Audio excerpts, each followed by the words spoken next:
Hello friends, in this lecture we will do some questions on bond angle. But before that I will give you some rules to compare the bond angles. After this lecture you will able to do all the questions related to bond angle. So let's start it. Rules to compare bond angle. Step number first, check hybridization. Suppose hybridization of a molecule is sp2. Suppose it is sp, then the bond angle will be 180 degree. If it is sp2, then bond angle will be 120 degree, and if it is sp3, the bond angle will be 109 degree 28 minute, है ना. और ऐसे ही अगर sp3d आ गया तो उसके हिसाब से अलग अलग बॉन्ड एंगल्स निकलेंगे ना. ठीक है, ध्यान दो. जैसे मैं एक छोटा सा एग्जांपल लेके चलता हूँ. Suppose we have BeCl2, BF3 and CH4. We know that the hybridization in BeCl2 is sp2. Here the hybridization of boron is sp3, and in methane hybridization of carbon is sp3. Here it is sp2 and here it is sp. So what is the bond angle of BeCl2? It's 120, it's 180, 120 and 109.28 minutes.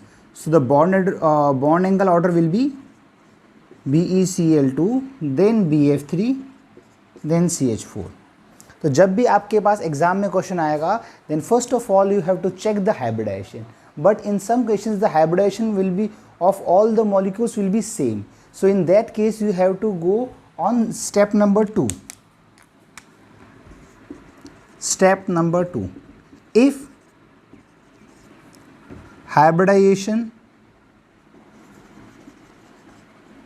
is same, then your bond angle will be inversely proportional to lone pair. What is LP? LP is lone pair. ये जो rule है, ये rule basically VBT theory, sorry हाँ VSEPR theory है, VSEPR के through आया है ना. जैसे अगर आपको मैं एक क्वेश्चन दूँ, एग्जांपल देखिए इसका. सपोज मैं आपसे बोलूँ कि मेरे पास है NH3 minus NH2 minus NH3 and NH4 plus. In all the three cases hybridization is sp3. In all the three cases hybridization is sp3, but in case of NH2 minus the number of lone pair is 2. How? देखो nitrogen के पास lone pair, nitrogen electron कितने होते हैं? Nitrogen से 5 electron होते हैं, एक और आगे कितना हो गया? 6 हो गया नेगेटिव चार्ज ना, और 2 बन गए बॉन्ड. तो कितना हो गया? 2 लोन पेयर हो गए इसके पास. नाइट्रोजन के पास कितने होते हैं? 5 होते हैं. 3 इसने बॉन्ड बना लिए, तो इससे कितने लोन पेयर हो गए? 1 लोन पेयर हो गया. NH4 के पास कितने होते हैं? 5 होते हैं, प्लस मतलब 1 गया, कितने बचे? 4 बचे. 4 ने 4 बॉन्ड बना लिए, तो कितने बचे इसके पास? 0 लोन पेयर. तो इसके पास 2 लोन पेयर है, इसके पास 1 लोन पेयर है, इसके पास 1 भी लोन पेयर नहीं है. इसका मतलब सबसे ज़्यादा बॉन्ड एंगल किसका होगा? NH4 प्लस का. तो आपका ऑर्डर देखो क्या आ जाएगा इसके अंदर? NH4 plus, then NH3 and then NH2 minus. समझ में आपको बात? देखो तो यहाँ तक मैंने आपको सिर्फ 2 स्टेप बताए हैं. फर्स्ट स्टेप क्या है इसके अंदर कि हाइब्रिडेशन चेक कर लीजिए आप लोग, है ना. हाइब्रिडेशन के अकॉर्डिंग आंसर आ जाएगा. अगर सबका हाइब्रिडेशन सेम है then we have to check the number of lone pair, है ना. जितने कम लोन पेयर होंगे उतने ज़्यादा क्या होगा? उसका बॉन्ड एंगल होगा. अब कुछ केस आएंगे जिसके अंदर हाइब्रिडेशन भी सेम रहेगी और आपका लोन पेयर भी सेम रहेगा. देखो उसमें क्या करते हैं अपन.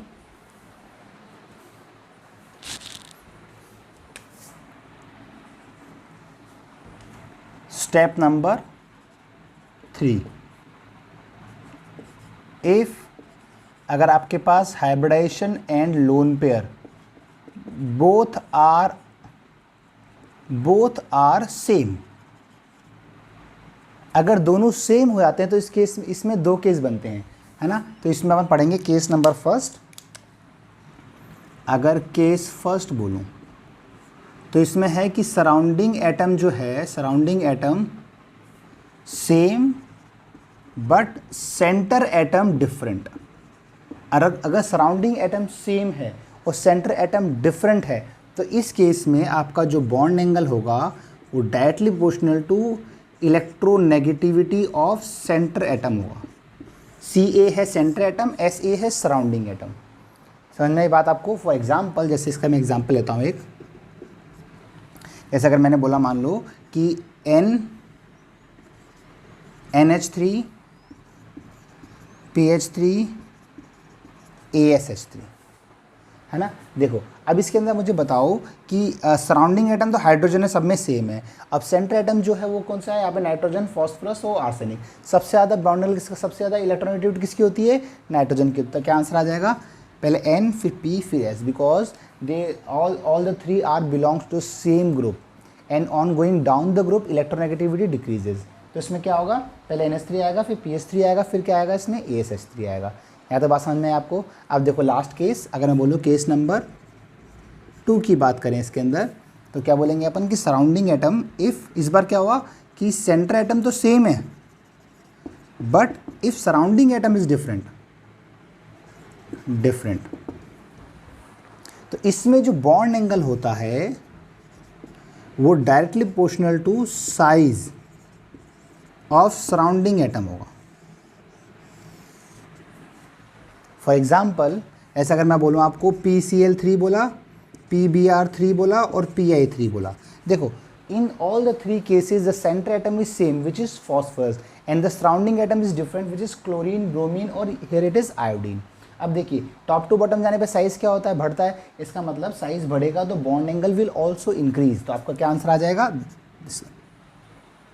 बोले बात समझ में आई नहीं आप लोगों को, है ना। इसका मतलब अगर surrounding if the centre atom is same but the surrounding atom different, then bond angle is directly proportional to surrounding atom.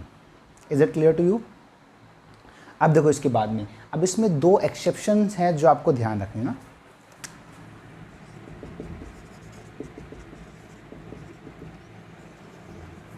है ना। अगर मैं बात करूँ NH3 और NF3 की, NH3 और NF3 की, है ना, तो इसके अंदर क्या होगा? ध्यान दो, अगर NH3 और NF3 की बात करता हूँ और मैं अगर बात करता हूँ H2O की और OF2 की, बस इन दोनों में जो ऑर्डर आएगा वो उल्टा आएगा, बाकी सब में क्या आएगा? सेम आएगा। अगर मैं इन दोनों की ऑर्डर की बात करता हूँ तो F का साइज़ बड़ा है तो इसका बॉन्ड एंगल ज़्यादा होना चाहिए, बट और ज़्यादा किसका आएगा? इसका आएगा। सिमिलरली अगर OF2 और OH2 की बात करता हूँ तो बॉन्ड एंगल किसका ज़्यादा होना चाहिए? इसका साइज़ बड़ा है, बॉन्ड एंगल से ज़्यादा होना चाहिए, बट क्या आएगा? ये आएगा। क्लियर बात सब लोगों को? तो ये चीज़ें अपने को टिप्स पे याद हो चुकी हैं, आपको फिर से याद करा दो एक बार में। सबसे पहले चेक करो हाइब्रिडाइजेशन, उसके बाद चेक करो लोन पेयर, है ना। अगर लोन पेयर कम होगा तो बॉन्ड एंगल ज़्यादा होगा। And if hybridisation and lone pair both are same, then we have again 2 cases. अगर सेंटर एटम अगर डिफरेंट हो तो इलेक्ट्रोनेगेटिव चेक कर लो, और अगर सराउंडिंग एटम डिफरेंट हो तो क्या चेक करना पड़ेगा अपने को? उसके अंदर bond size of surrounding atom check करना पड़ेगा। जितना ज़्यादा रहेगा उतना बॉन्ड एंगल ज़्यादा रहेगा। बट 2 एक्सेप्शन कौन कौन से? NH3 NF3, H2O और OF2। यहाँ तक क्लियर है? अब जो क्वेश्चंस दे रखे हैं आपको, ये क्वेश्चंस देखते हैं कैसे करना है।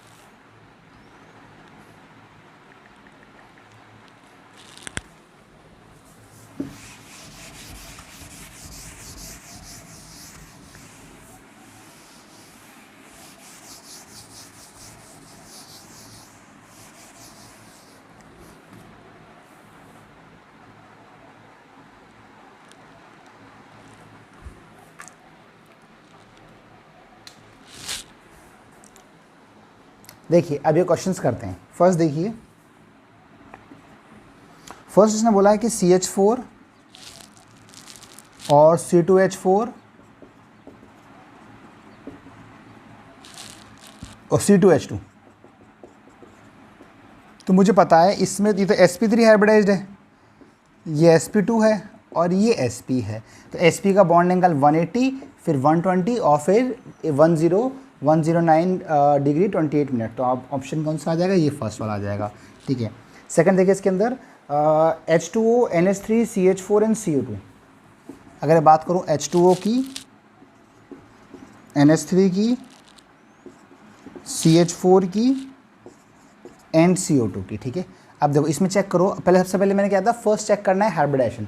अगर अपन हाइब्रिडाइजेशन चेक करते हैं इसके अंदर, तो यहाँ पे हाइब्रिडेशन कितना होगा इसके अंदर? O, और ये हो जाएगा sp3 विथ 2 लोन पेयर, ये हो जाएगा sp3 विथ 1 लोन पेयर, ये हो जाएगा sp3 विथ 0 लोन पेयर, और ये हो जाएगा sp2।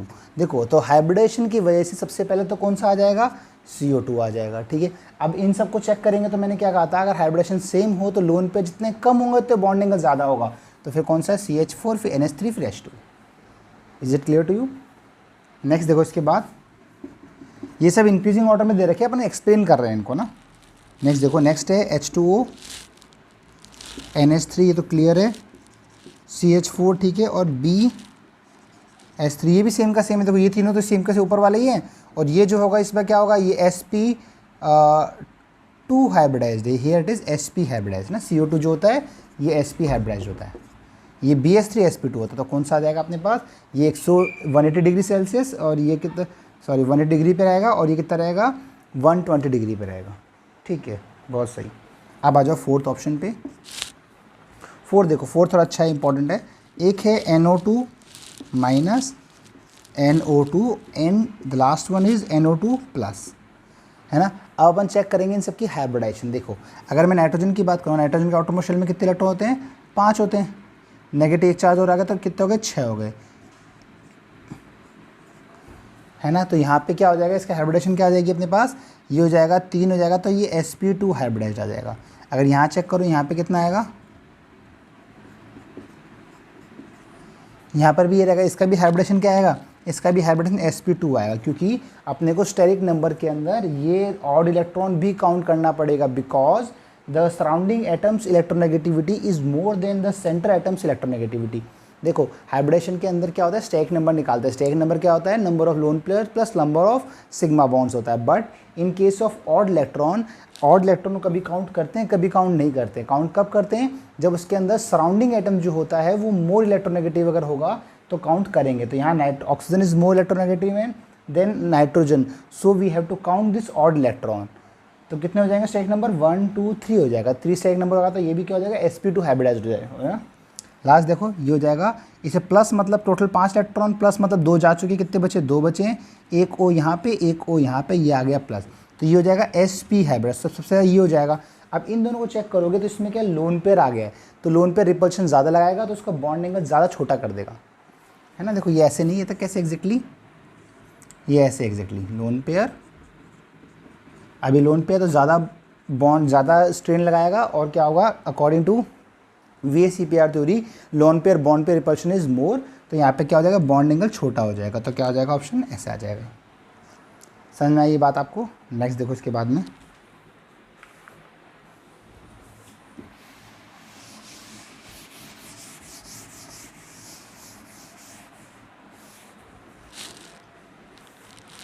नेक्स्ट इसके बाद में H2SE H2S and H2O।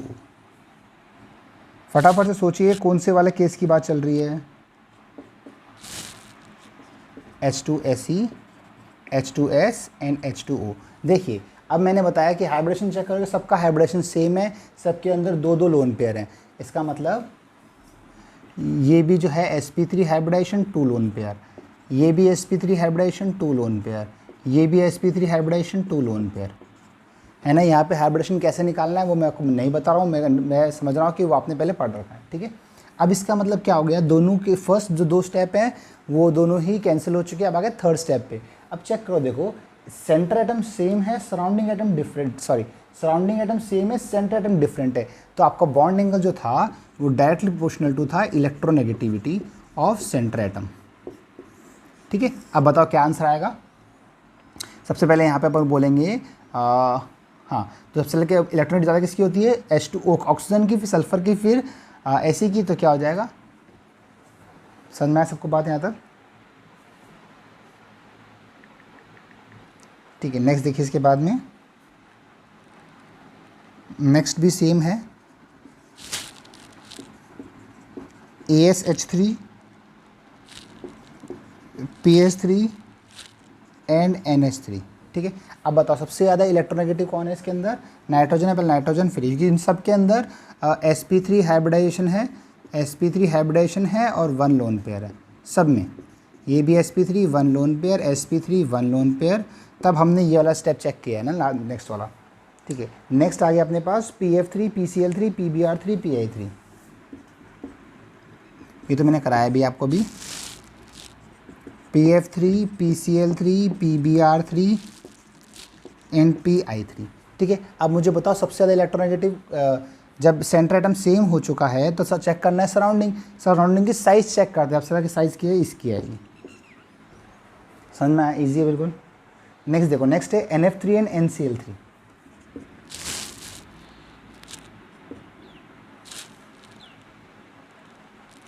NF3 and NCl3, यहाँ पे दो ही आएंगे। ठीक है, अब देखो NF3 और NCl3 की अगर बात करूँ मैं, NF3 एंड NCl3, तो साइज़ का बड़ा है, तो यहाँ पे मैंने कहा सिर्फ NF3 और NH3 में एक्सेप्शन है और H2O और OF2 में एक्सेप्शन है। ठीक है, अब आओ लास्ट दो बचे हैं, देखो इसके बाद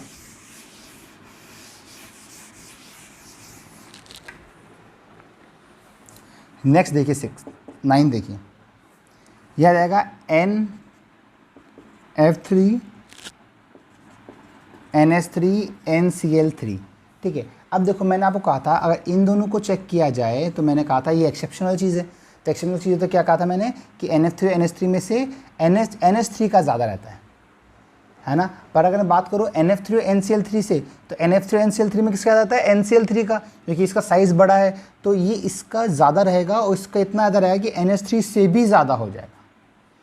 ये आपको ध्यान रखना है ना। NF3 का NH3 से कम रहता है, क्लियर बात सब लोगों को, बट NCl3 का होगा वो इन दोनों से ही ज़्यादा रहेगा। सिमिलरली जो लास्ट एक एक्सेप्शन और था वो भी देख लीजिए। अगर मैं बात करूँ OF2, OH2, OCl2O, ध्यान दो मैंने कहा था ये एक्सेप्शन बताया था मैंने आपको कि F और H में से H का ज़्यादा रहेगा, बट अगर Cl आ जाएगा तो उसका और ज़्यादा रहेगा। अगर Br आ गया और I आ गया तो उनका और ज़्यादा रहेगा ना। इसमें यहाँ पे भी अगर Bri आ गया तो उनका और ज़्यादा रहेगा। यहाँ तक क्लियर सब लोगों को। तो ये रूल्स लगा के आप सारे बॉन्ड एंगल के क्वेश्चंस कर सकते हो। Thank you so much.